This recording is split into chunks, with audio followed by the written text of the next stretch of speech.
ချိန်မှာတော့မင်းသားကြီးစာပေမင်းသားကြီးစာပေမင်းသားကြီးစာပေပိုက်ပါပြက်သွားတယ်ဗျာနော်ကိုမင်းသားကြီးရဲ့စာပေကတော့မကဲဟာဘာလဲဟာဘာလဲဟာဘာလဲဟာမနှောင်းနဲ့လေဒီလိုမနှောင်းနဲ့ပိုက်ကြီးပြက်သွားတော့သူကဒီလိုကန်လို့မရတော့ဘူးလေပိုက်မရှိတော့လေလဲမှာကဲဒီလုံးလေးဗျာနော်ပိုက်စာပေထိုးတဲ့အချိန်မှာခေါင်းကျိုးမှန်သွားတယ်ခေါင်းကျိုးမှန်ပြီးတော့ပိုက်ကလုံးဝပြုတ်သွားတယ်ပြုတ်သွားတဲ့အချိန်မှာចောင်းစရာဒီပိုက်ထောက်ပြုတ်သွားတယ်ပြုတ်သွားတဲ့အချိန်မှာចောင်းစရာဒီပိုက်ထောက်ပြီးတော့ကြားတဲ့လုံးတင်ပေးလိုက်တယ်မင်းသားရဲ့လေတကယ်ကိုကန်ပြစ်တာဗျာနော်ဒီလုံးပိုက်မရှိပေမဲ့လည်းရအောင်အမှတ်ယူမယ်ဆိုပြီးတော့လုတ်လိုက်တာဗျာနော်တခါမှမမြင်ဘူးဗျဒီလိုမျိုးပုံ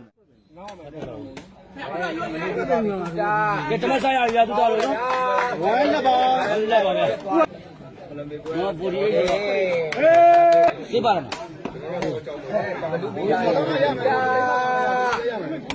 ဒီလိုချောင်းအောင်မင်္ဂလာပါကြားတယ်ပါကျောင်းဆရာ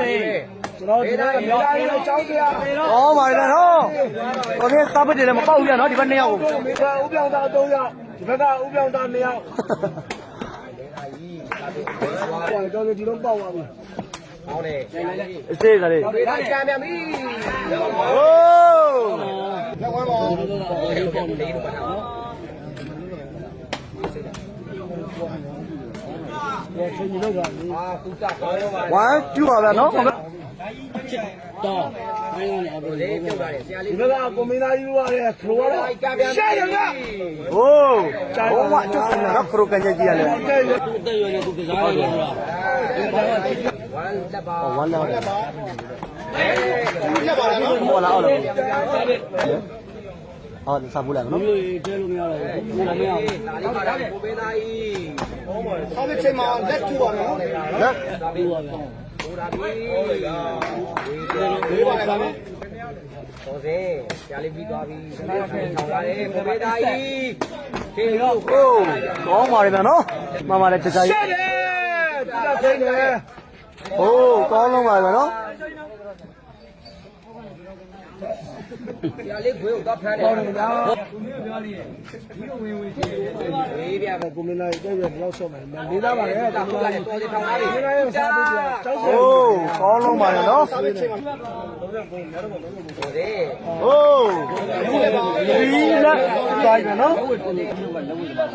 3လက်ပြသွားပြီနော်ဟုတ်တယ်ဟိုးတော်စင်းဟိုးလက်ပါနော်ငယ်ရငယ်စားပေးချိန်မှာလက်ကတော့ဝေးလာတာဘယ်လိုအေးကိုနေမှာဒီအမှန်ရပါဘူးဘယ်လိုပြောဖို့လဲမဟုတ်တော့ဘူးဒါကြောင့်ဆော်ဘုံနဲ့မှတော့လုံးမရဟုတ်တယ်အေးကိုပြောကြတယ်ဖျားကြီးကိုတော့မပေါ့ဘူးကြာနော်ဓာကြီးပြန်လာနေပြီဟိုလေဆော်နဲ့အားပေးနေတယ်ကိုကလမထုတ်တာဒါတို့ဆယ်လီလားဆယ်လီပြန်ပြီဆော်နဲ့တရားလို့မရဘူးဆယ်လီဟောပါနော်ကိုမင်းသားရဲ့ကိုတင်ကိုကိုပြတယ်ကိုကလမရေးဒီမှာရေးကိုကလမဟောမှာကိုကြီးလားကိုကလမဆယ်လီဒီကေကိုလက်ပါတက်ပွဲကြဆယ်လီရှယ်ပေးပါဆယ်လီဟိုးတော်နေရဲ့โอเคတော်နေရဲ့ဂျားချင်းတစ်လုံးချုပ်ပေါက်သွားတယ်နော်โอเคဝေးပြန်ပြီတော်ရဲ့စပစ်ဝေးသားကြတဲ့အတွက်လက်ဖိုက်ပါဝမ်းကြီးကျော်ဝမ်းကြီးကျေးဇူးပါဗျာဝမ်းကြီးချစ်တယ်နော်ဝမ်းကြီးနေစားမလို့နေတိုင်းဝေးနေတယ်ဗျာဒီလေတိုက်ရလို့မလာပါဗျာတော်ရကတည်းကရှိလွဲကိုဒီဦးကြီးတွေကြောက်တယ်ဟုတ်ကောင်းပါတယ်ကျောင်းသားရဲ့စားပဖားရတယ်နော်ကောင်းတယ်ကောင်းပါတယ်ဒီကားပဲဝေးလာတယ်ပြင်းနေတဲ့စိတ်လို့စိတ်လို့ဒါပြီ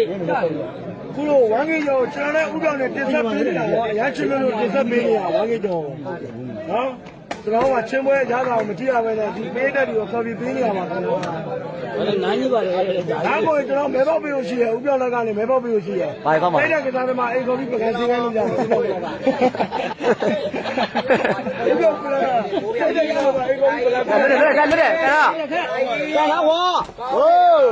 ဖိုက်ပါဖိုက်ပါစိတ်မှုကိုတော်တဲ့ဒီဝင်းမှာအများနဲ့စားပြီးထိုးနေတာဒါပေမဲ့ဒီစားပြီးအဲ့စားပြီးပါစားပြီးဖွင့်ပွဲကတော်တဲ့ဒီဝင်းမှာဆော့ရှားတယ်ဒီလိုလိုကများတယ်ဒီကောင်ဟိုမတက်ဟေးကြည့်ရစားပြီးလာရဲ့စားပြီးတော့ပတ်တယ်ဆောက်သွားခဲ့နော် 15ပါ 15ပါကိုနေမဲ့ဘက်ကွာဟုတ်လားဒီဘက်နဲ့ကားဝယ်မယ်ဟာဒီဘက်နဲ့ကားဝယ်မယ်ဘာစကားကြီးတော့ကာဖွာအိုးကောင်းတယ်ဗျာဖွာလည်းအေးရနေရမယ်နော်ငါးကြီးရဲ့ဓာကြီးဟာကိုရဲ့ဒီတော့တင်သက်ပြီးငါးကြီးရဲ့ဆိုတော့ဘယ်လိုပြောရမှာလဲဒါကအိုင်းရှိတဲ့စကားလေးပြောပြပါဦးကိုကျွန်တော်တို့ခက်ပြီးသွားပြီဒေတာကြီးစာပေပိုက်တိုက်တို့မှအမှတ်ရမှာထိုးနေပြီလားကောင်းပါတယ်နော်ကြော့စာပေကျွန်တော်ကျေးဇူးပါကြော်ကြော်ရေးဟုတ်တယ်ဗျကျောင်းဆရာဒီဘက်အပေးလုံးဝချမ်းထားတယ်နော်ဟုတ်ကဲ့ပါခင်ဗျာတတိလဲလို့ငန်းခဲ့ကြပါမယ်ငန်းအောင်ကြဖိရတယ်ကောင်းတယ်မကြကြီးပဲသူကဖိရတယ်အဲ့ဒီတော်ကြီးရုံးလာတယ်ကက်လိုက်ရင်းနေပြီဟုတ်ပါဘူး5 1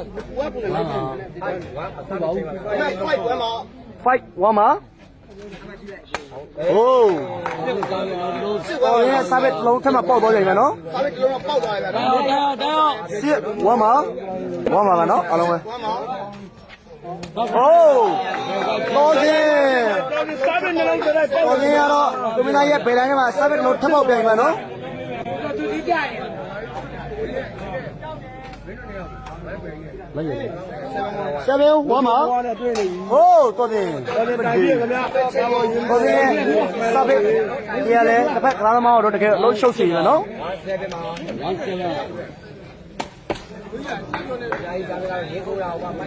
စာပေတိုင်ဆောင်ဟုတ်ကဲ့စာပေစကားတွေမှာပါတော့ပြန်နေတယ်နော်7 1မှာโอเคအားပေးတဲ့ဝေနာချင်းပြည့်စုံကျေးဇူးပါလားနော်အားလုံးပဲ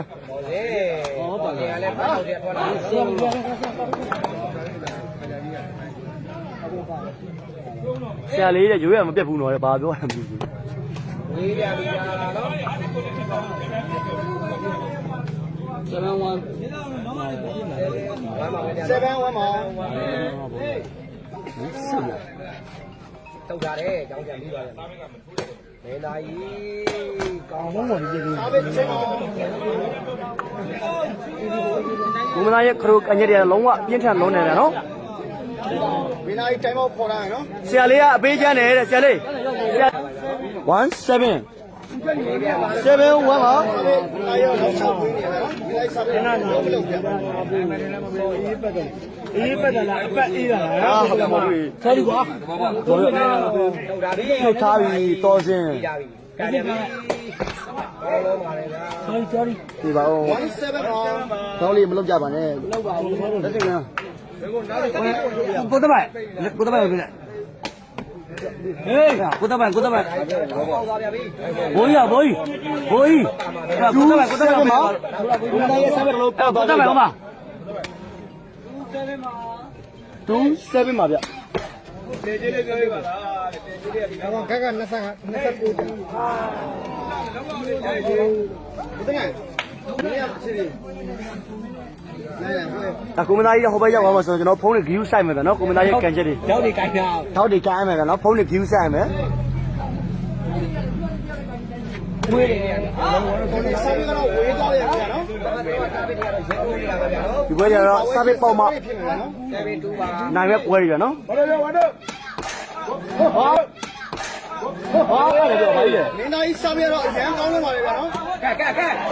ဟာဘိုင်းလေဟာဘိုင်းလေဟာဘိုင်းလေဟာဘိုင်းလေဟာဘိုင်းလေစာပေကတော့ပိုက်ပြတ်သွားပါနော်ဟေးမင်းသားကြီးစာပေကတော့ပိုက်ပြတ်သွားတယ်နော်တို့စာပေမမြင်ဘူးရောနော်ဟေးက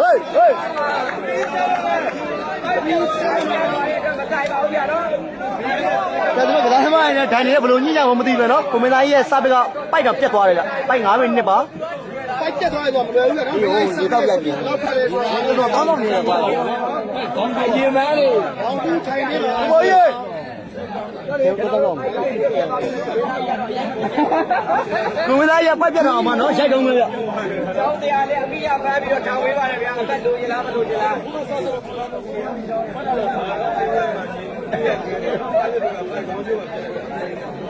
ကျောင်းတရားလည်းအမမရပါလို့တော့ဒေးထောင်နေတာနော်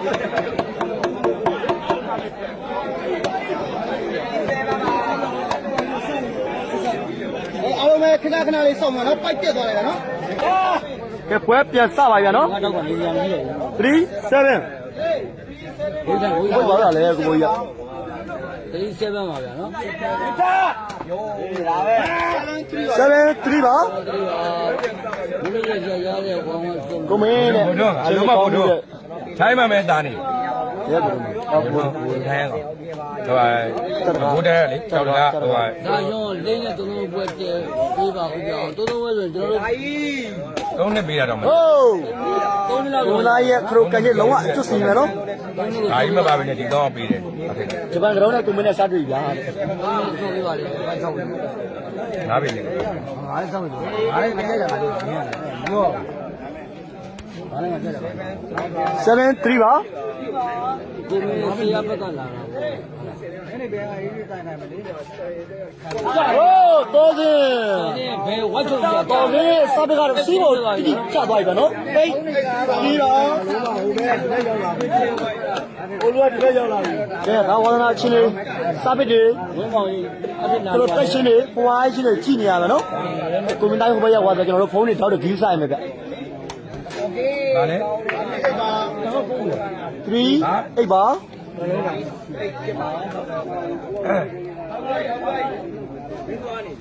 ဖုန်းကြောင်းပါဒီရပါ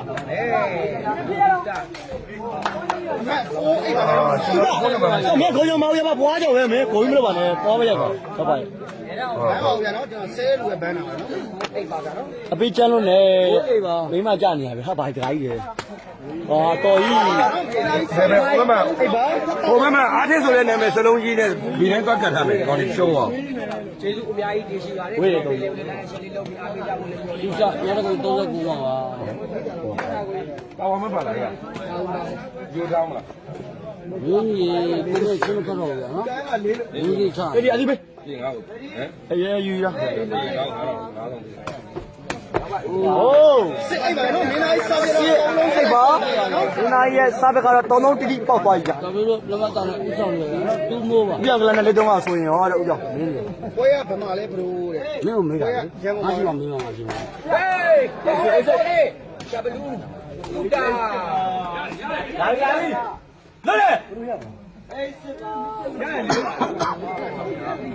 အေးစစ်ပါအေးစစ်ပါဆောတာဒါပေါ်မင်းဆောတာအေးအားလုံးပဲအပေးရတဲ့စစ်ပါလားရှင်ချင်းအများကြီးထုတ်တာပြီဟိုးတော်စင်ဆိုရဲဒီကြတော့နဲ့စားပေးတယ်တော့နောက်ထပ်ပေါက်တော့ပြန်ပြီနော်အမတ်ဟုတ်ရဲ့အမတ်တမောက်တယောက်တော်ကြီးသူ့ကြောင့်နေတယ်တော်တော်ပဲဟုတ်တယ်ကျွန်တော်နိုင်စစ်ပါဘုရားဘေးဘုရားပြောမင်းတက်လက်ပြားထုတ်တာပြန်တယ်တက်လေလက်စစ်ပြပါဗျာတော့ကြားတယ်တော့လက်မိုင်းရက်စလုံးနဲ့နေပါတော့ကိုပြနဲ့ရဲတော့ပြောပါဒါကိုပြတော့ပြောလားဒီတော့မယ်တော့မယ်ငါပြီးဥပပြန်ထားမယ်တယ်လေဒါလည်းရောက်ပြီအေးကြကြမင်းလည်းမလို့ပြရဆိုသူကတက်လောက်ရှိတယ်ပြောတယ်မပေါ့နေတာမရဘူးခလေးရှိ20ပါတဲ့ကင်းကြီးတို့ပါတဲ့မွေးတို့ပါတဲ့နော်မိမပြောတော့ချမ်းသာပြီတဲ့ဥပအစတဲ့ချမ်းသာမှာနော်ဥပအစတဲ့ heavy body လာတယ်နော်ကောမတော်တယ်တော့သူကငယ်တဲ့ကအဆိုအခုချိန်ကြီးဆိုရောက်20လောက်ကျုံပြီကြကာရမယ်ဟဲ့ရောက်နေဒီတော့မလို့ကိုပြောလေမတ်ခေါ်လိုက်ရမတ်စစ်လက်ပါလက်ပါပဲလက်ပါစစ်လက်ပါမင်းသားကြီးကစစ်ကျွန်တော်30ဟုတ်ဟုတ်လေဆယ်လက်ပြောပါဆယ်လက်ဖြစ်သွားပြီဗောနော်တော်ရမခွေဘူးလေ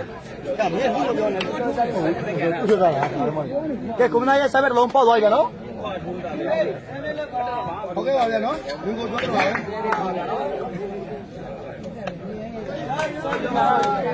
လက်7ပါဗျာနော်အမ်ဂျီဝကြီးဟုတ်ပါလေနောက်ဆုံးအောင်သွားတည်းရပါဟုတ်ဟေးဝိုင်ချီတော့ရတယ်ကောင်းပါရဲ့နော်ဒီလောကတကယ်ကောင်းပါရဲ့ဗျကောင်းပါရဲ့နော်7လက်ပါ15ရောက်ရှိတယ်အရင်များတဲ့ခေါင်းလေးနဲ့ကြိုက်နေတယ်ပါနော်အဲဒါကို4ချက်5ချက်လောက်စစ်ပါနေတယ်စဉ်းစားပြီးကောင်းပါ7လက်ပါဝေးပါ everybody ကျိုးကျိုးပါလေဗျာဟုတ်ပါပြီတော့တော့ဒီဆိုလိုက်ပိုက်နေတယ်တကယ်ကိုအောင်ဖို့ကောင်းတော့ဆောင်းလို့ဆိုမှဒါမကောက်ဘူးလားဟုတ်ဝဲထောက်တာပြီဘေးလာကြီးလာပြီမဟုတ်ဘူးဝါကြည့်တော့အတားဖိုက်တယ်ဟုတ်တယ်ကိုဖုန်းတော့သတိထားမယ်ပေါ့နော်အားပေးတဲ့ဝိုင်းမှာရှင်ရောအဲချက်လေးနဲ့လုပ်ပေးတဲ့ဝိုင်းမှာရှင်ရောစိတ်ပူပေးတဲ့ညီကိုညာတော့အောင်ကျေးဇူးပါနော်ဝေးဒီလေးဦးဒါလေးလေးရပါတယ်ဒီလေးဦးရေဟုတ်ကဲ့ဒီလိုနဲ့ဒီလိုနဲ့အဲ့ဒါကွာခက်တိုင်း2000 8000ပြရအောင်ဒီလာကြောင်းရာချင်းဟိုတော်တယ်ရဲ့စပကြတော့တစ်ဖက်ကလည်းမဟုတ်တော့တကယ်လို့လှုပ်ရှုပ်စီနေကြဘာလို့လဲဟော11 7မှာမကဲပွက်နေတယ်ဂိမ်းတော့ပါခိုင်းပါပဲဗျာနော်ကဲသတိထားဝေးအဲ့ဒါမဟုတ်တော့ဘာလဲရင်မရတာတောက်နေလို့ရင်မခံနဲ့ဒီလိုမျက်နှာခံပေးလိုက်တာဟုတ်ကဲ့ဘောတော်မနီတော့ပါထိုင်းပါပါနော်ဟာမင်းသားကြီးစားပြတော့တော်နေခေါင်းမှာတလုံးထဲမှာလည်းပြောနေနော်မနက်ဒုညာကြည့်တော့ဘိုးမထွေလို့ဟုတ်ကဲ့ရဆိုနေမှာဟုတ်လားမနက်ကကျွန်တော်တို့ပြင်းပါမယ်နောက်ဆုံးပါနောက်ဆုံး11 8ပါ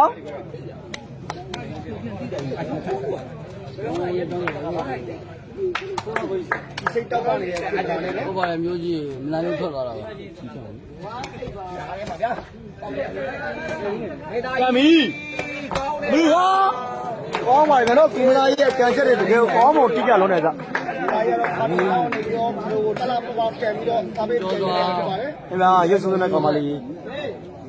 တောက်ပြီးမရင်းနဲ့တောက်လို့ရပါတယ်အေးစေးကောင်းပါလေတာတူလေးရဲ့တော့တော့သူကတားမကုန်နဲ့မကုန်နဲ့လို့ဥပြောင်းဖုံးတတိထားပါဟုတ်ကဲ့ပါဖုံးကတစ်လုံးရပါမယ်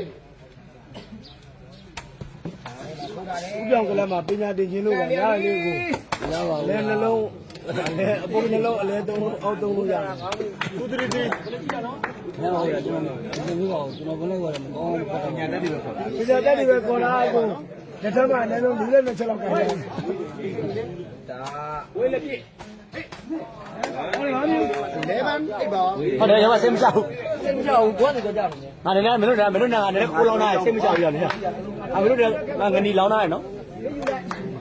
ဒီကညမမရှိဘူးရနော်ကျွန်တော်ထိုင်းလို့လည်းမတက်ပါဘူးတော့ဒီအားလုံးမင်္ဂလာပါပဲနော်ဘယ်ရမတော်တောင်းဆရာကရွက်ချီ11 8ချုပ်လည်းမရဘူးပြနော်တောင်းပြရအောင်ဝေးငါချီလာလိုက် surprise ဒီမရနေဒီဝဲကတော့ပါလေတရားတော့မင်းရေနဲ့ထိုးပတ်လောက်မရဘူးလေအဲ့လိုဖားလိုက်လုံးနေရောငါတို့တော့စိတ်ပူအောင်ဦးပြောင်းတော့စိတ်ပူအောင်ဒီသားချီလို့လက်စားပဲ11 8ပါနော်ဟောဆိုလို့ဒါတော့တားလေအာမသုံးတော့ဘူးတော့ဒီကတော့တိုင်းမှာဥပြောင်းလာဥဆက်လာပြီဥပြောင်းလာပြီဒါအမေစောကောက်ကိုဆိုလို့ရပါတယ်ဒီလိုမတည့်ဘယ်ဘောကြီးဆိုလို့ဒီ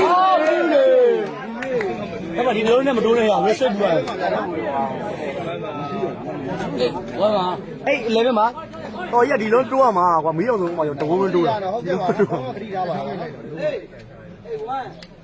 အပြန်တော့တိုးတယ်ကွာအဲ့လိုဟုတ်တယ်ပြန်တော့မီးအောင်ဆုံးတော့တိုးတယ်နော်နိုင်ဝမ်းမှာနိုင်11မှာနိုင်ရဲ့စားတော့ပေါက်သွားပြီ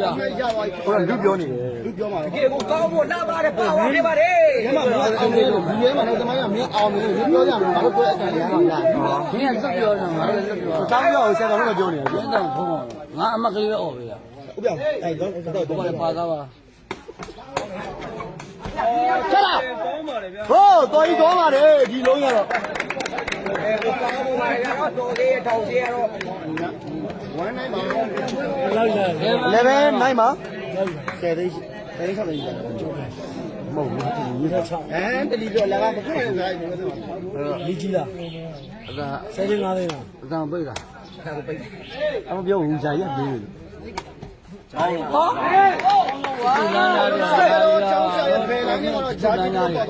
ဟုတ်ပါတယ်နော်ကျွန်တော်တို့ဘေးကကိုတရားစွန်းနဲ့ဥပြောင်းအောင်တော့ကျွန်တော်မပြောပါနဲ့လို့ဆိုလို့ကျွန်တော်ဒါတင်ဆက်တာခဏပိတ်ထားပါနော်သူတို့ပြောပါလိမ့်မယ်ကျွ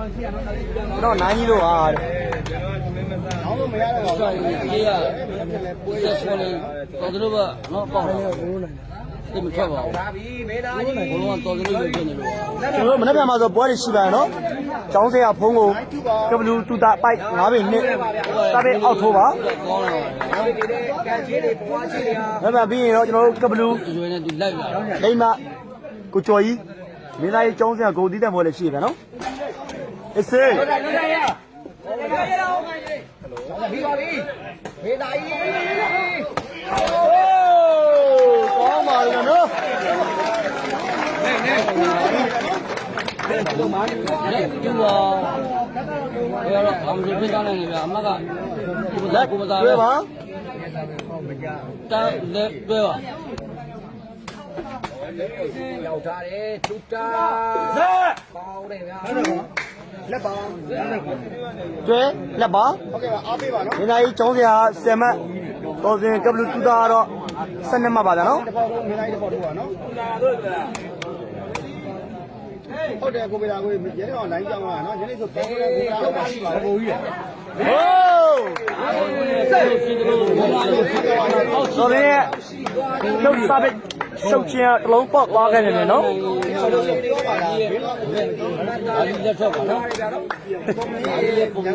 တ်လက်ပါဟုတ်လက်ပါရလက်ပါဗျာနော်ကိုပြတ်နေလို့အေးဂျာချီထိုးတာတယ်ဟိုးဝေးရတယ်ဖိုင်ဗျာတော့ဟေးကူးလို့ဟေးဟေးဝဲကလို့ဟုတ်ဒီကိုပြောတဲ့အတိုင်းပါပဲအဲများတော့39ရက်ကွဘူစီမလမ်းပေါ်ပါလေဟောတော်ပြီစေးဘယ်ကိုနိုင်တော့ဘယ်ပွဲလဲဟုတ်ကဲ့ပါကျွန်တော်ဟုတ်ကဲ့2.8 game မင်္ဂလာပါနော်ကျွန်တော်3 game ပြည့်နိုးပြမယ်နော်ဟုတ်3 game ပြည့်ပါတော့မှာဗျာနော်3 game ပြည့်ကျွန်တော်နိုးပြပါမယ်ဟုတ်ပါလေကိုထိတ်အဲ့ဒါမှန်ပါတယ်နော်55ဆိုတာထုတ်ပြန်ပြီအိုးအော်စေမှန်ပြီနော်ကျွန်တော်ဘုံရဲ့နေနဲ့ဖိုက်တဲ့ကြီးကိုဘက်ကိုလည်းပေါ်လို့ရှိလားအပေးတယ်ပါကိုလည်းတေဝဲရညကြမှာသူတို့ဖုန်းနဲ့ဆက်ပြီးတဲကြတာဟုတ်ကဲ့ပါကိုမင်္ဂလာပါဗျာနော်ကိုနေအောင်ကြီးဆိုပြီးတော့ကျွန်တော်နားကြီးလိုက်တာဟုတ်တယ်ကျွန်တော်ဒီလိုကောင်းပေါ်လာတဲ့ပိုက်ရောက်ကဖြတ်သွားခဲ့တယ်ဗျာဟုတ်တယ်ပြောကြီးမျိုးကြည့်တော့ဟုတ်တယ်နည်းကြည့်လို့ရှိတယ်မျိုးဘောလုံးကလည်းမျိုးခုံအားလို့တော့ဘောကောင်းဟုတ်ဟုတ်တယ်ပါပွိုင်းကြပြရရဟာဟေးကာတော့ပါပြလာခဲ့တဲ့သူတက်ဖမ်းတာလေပေါ်စီဒီတက်ပဲပွိုင်းလက်ပြပါရပွိုင်းလက်ဖြစ်သွားပြီနော်ပေါ်စီစိတ်သက်ချုပ်စားပြီးရတာတကယ်ကောင်းမတိကြရပါနော်ဒီမှာဒါကလည်းမဟုတ်တော့အသေးခွဲသေးတယ်နော်တော်သေးစားပြီးရကဲတော်သေးအသေးခွဲစားပြီးတော့လုံးထွက်ကြည့်မယ်နော်စားပြီးနေဟောကောင်းတယ်ဗျာဟာမရစတော့ဝင်ဖမ်းရမှာတစ်ချက်ထုတ်ရမှာဆိုတော့အောက်ကနေရောက်ပါရဲ့ဘေးရအောက်ကနေလုံးပြောမျက်နှာကြီးပေါ်ရောက်တော့ဒီဘက်ပြီးတော့ចောင်းစရာပုံရန်သွားနဲ့တို့လိုက်နာဘေးကြီးနဲ့ဝေါင်းပွဲရှိတယ်နော်1 point မှာ11 point မှာချုပ်ချင်းကြပါโอเคကောင်းပါနော်ကိုမင်းသားရဲ့စားပဲအုံဒီခွဲစားပဲတကယ်တိကျကျန်တော့နေဗျာနော်